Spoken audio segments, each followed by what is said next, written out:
May I respectfully, Venerable Sir, to continue to present the presentation on the golden days of Nalanda University. We should inspire to emulate. So, Venerable Sir, please give your excellent presentation, please. Most Venerable Sirs, I would like to welcome you and also acknowledge your kindness for taking a lot of time, energy to share your wisdom and experience with us here. This is very important for a baby university like us. And I also would like to greet His Excellency, Vice President of the Union of Myanmar, Dr. San Mokam, and Madam Nang Shimo, and all the entourage for making a lot of effort to be with us here today and tomorrow. I'm going to be very brief.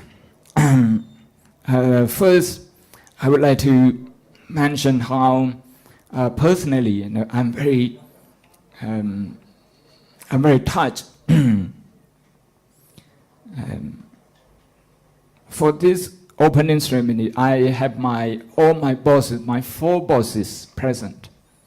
The first is the president of the State Sangha Mahanaga Committee, the most venerable Prof.Dr. Kumara Byungsa, who has just landed at Haiho Airport. I have worked hard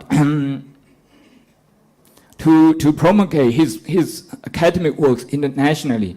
I have helped to Romanize his Pali writing and so published and distributed to libraries around the world. When he was our vice rector at International Theravada Buddhist Mission University, he is one of the most, one of the rarest scholars and very humble one.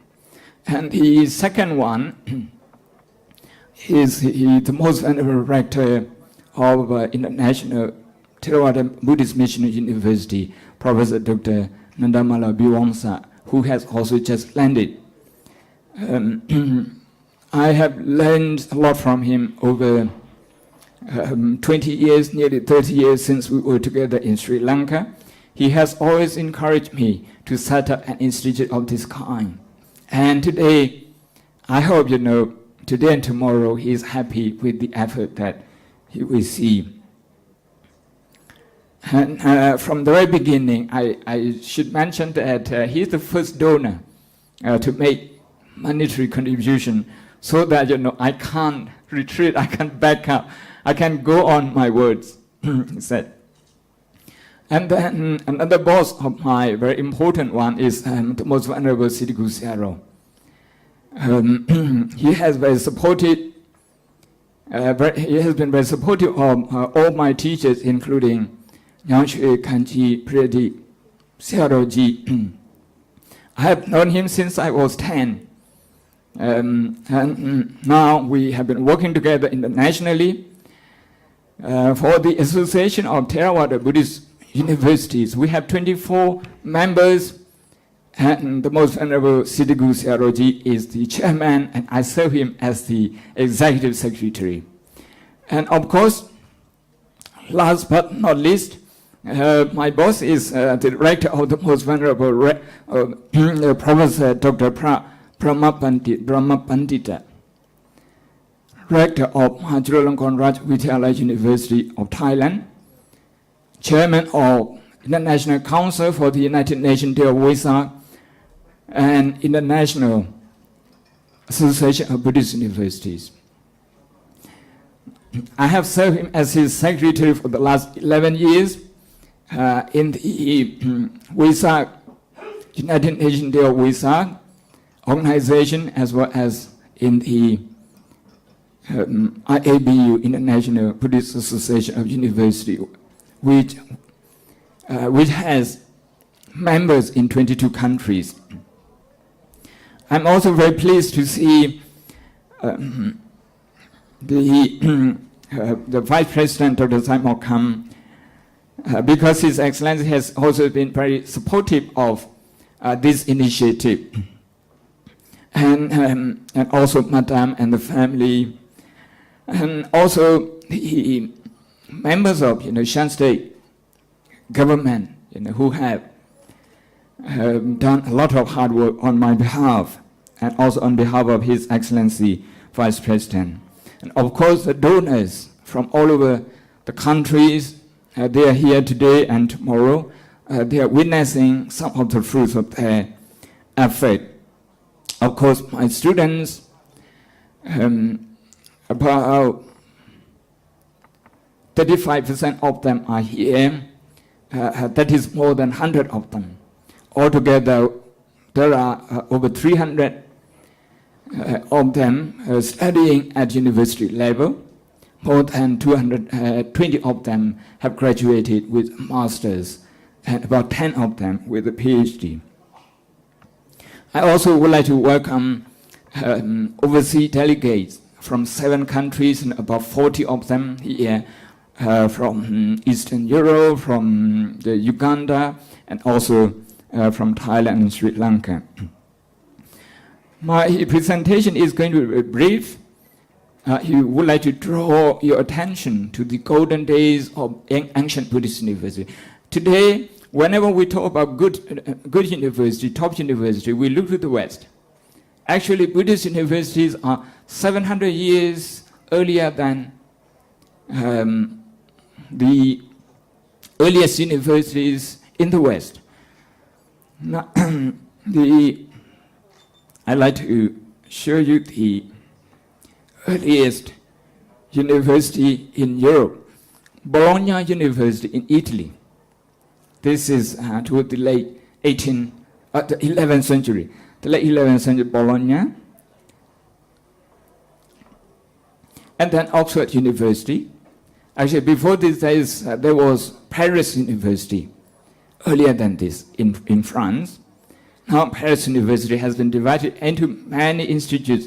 Now, Oxford University is the first university in the English-speaking world, and I happen to have the good fortune and privilege to have studied there and learned from there. Now, our Buddhist universities are 700 years earlier than this. Nalanda University.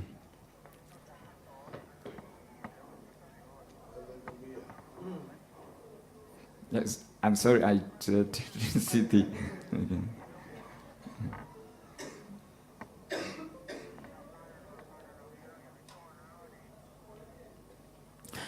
Just not to waste your time, the main thing I'd like to draw your attention is that at top university in the West today, the main characteristics are that the ratio between the teachers and students, okay, one professor teaches only maximum 8 students. This is BA, Masters, and also doctoral level.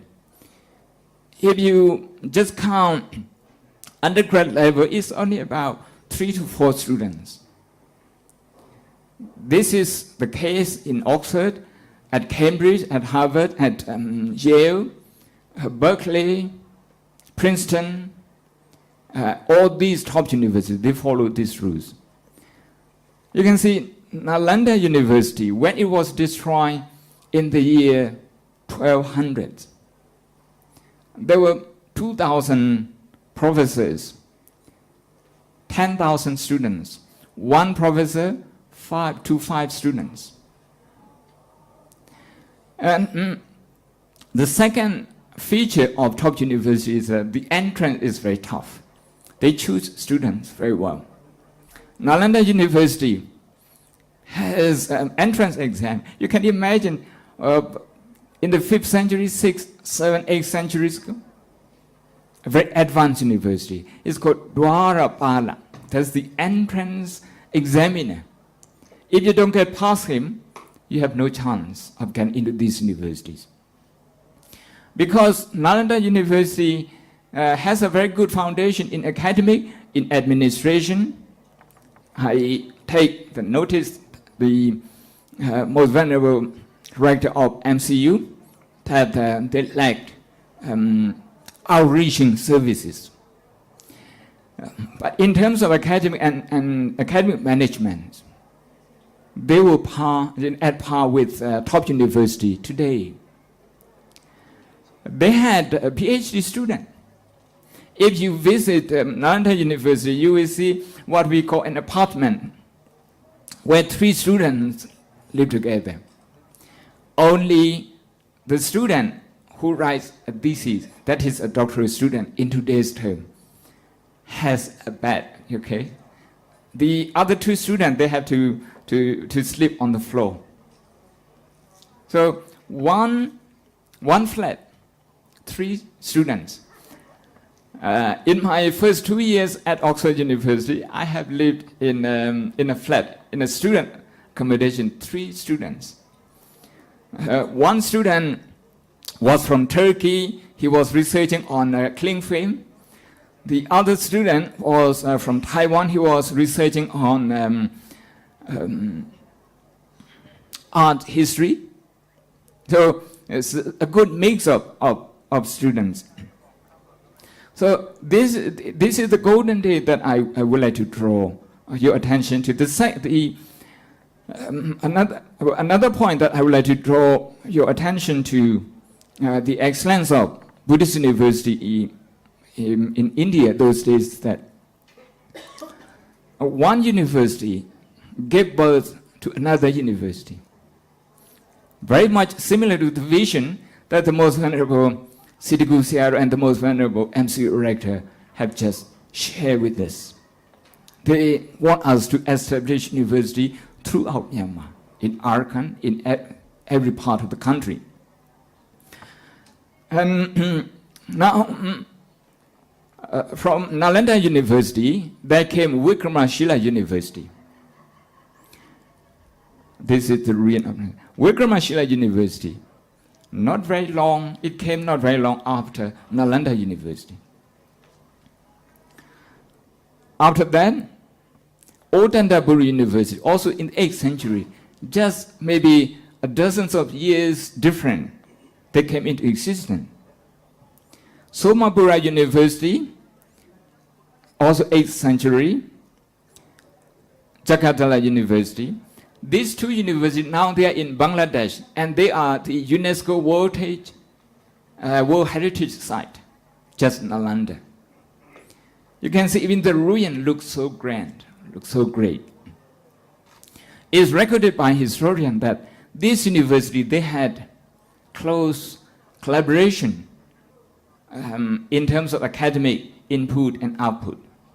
That is why, students and teachers from those universities, they can travel, they can start their first year at Nalanda, and they can finish it up their study at Somapura University, for example. And this is what is happening in the West. Sometimes I teach tutorial tutorial classes to students just for 1 term, because they come to Oxford just for 1 term, from Harvard, from Brown's University, from Berkeley University, like this. Just 1 term, they can go and study at other university. That's a very advanced level. But the good thing is that last night, all Buddhist colleges and universities from Myanmar, altogether 18 of them, we had a meeting at the Taunggyi Royal Hotel, and we formed an association, the first one of its kind in this country, the Association of Myanmar Colleges and Universities. Of course, internationally, we have already had this. I have, have already mentioned my 2 bosses, the most venerable rector of Majula, who is the chairman of IABU, International Association of Buddhist University, and the most venerable Siddhi Sayadaw, which is the Association for all Theravada Buddhist Universities. So these are the inspiration that we should draw from the golden days of Buddhist universities. Now, let me move to SSBU, where we are now. SSBU, Shan State Buddhist University, aims at achieving excellence in academic, not just in academic, but also in social projects, something the most prominent and eminent speakers have already spoken in detail. In terms of academic, this is what I would like to just briefly touch upon today. We have to introduce a tutorial system. This is for every topic. The student has to write an essay, meaning the student has to go to use the library. This is a student center, is a learning center, student center learning system. Student has to use all these books. Now, to be in time for today's opening ceremony, I have collected books from Thailand, from the publishers, from Sri Lanka, from India, from the USA, such as Wisdom Bookshop, Shambhala, and also from England, the Bright Text Society. Like that. Altogether, we have collected about 15,000 books in English. About 90% of them are related to Buddhism, Buddhist studies. In some university, as the executive secretary of the University Association and as an academic, as somebody who examines PhD theses very often, I have found that some university, they don't integrate library into the syllabus, meaning students, they have the option not to use the library and they can still pass the exam and get their degree. At this university, this will not happen. Unless they use the library, unless they read, they wouldn't be able to read and write their tutorial essays. So, this is the preparation stage. In about 2 to 3 years' time, we hope to admit the first batch of students, and we are going to do so at the master's level. And we'll be only in the English medium first. Then everyone will be writing, tutorial essay on weekly basis. This is important. London University writes essay only 1 in 3 weeks. Oxford and Cambridge University, they write essay every week. Meaning, if Oxford University students study 1 month, London University has to study for 3 months. Because our students read more, write more, think more. Some university, they don't even write.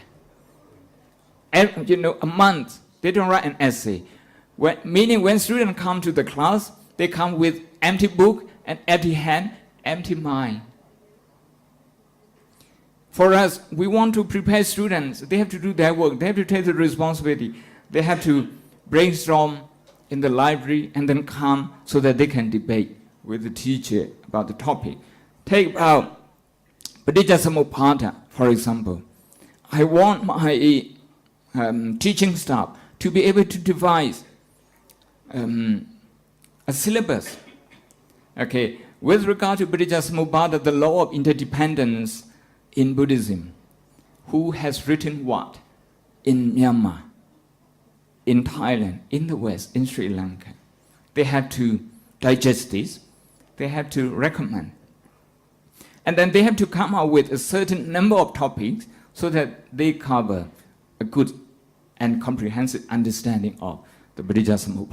This is an example of the way we hope to carry out our academic activity here at this university. The most important thing is that, of course here I don't want to talk about what should go into the syllabuses. Instead, I would like to emphasize the process of creating a syllabus, the process of getting a syllabus qualifying, because the syllabus is a flexible one.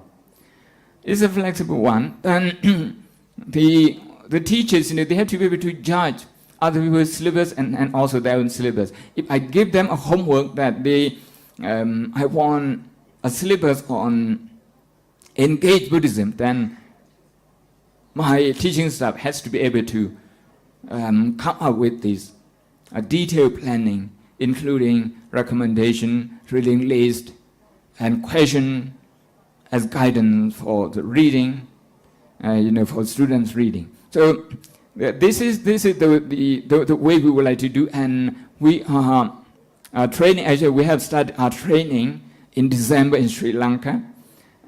Sometime we will be doing that here. Sometime we will be doing that in Yangon to get the input also from other scholars. Sometime in Bangkok.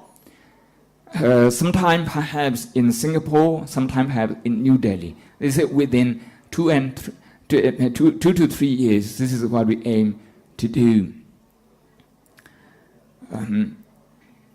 I think I have given enough information about the Shan State Buddhist University. To conclude, this university is going to be international. The Most Venerable Siddhi Sayadaw has put the word I in front of SSBU last night at the meeting. We put I SSBU because the program is international, to use international Shan State Buddhist University. But my other boss, the Most Venerable Rector, said, you do international work, but you don't say that. So I have a lot of difficulty how to call this university. But this is another a good but challenging task for me.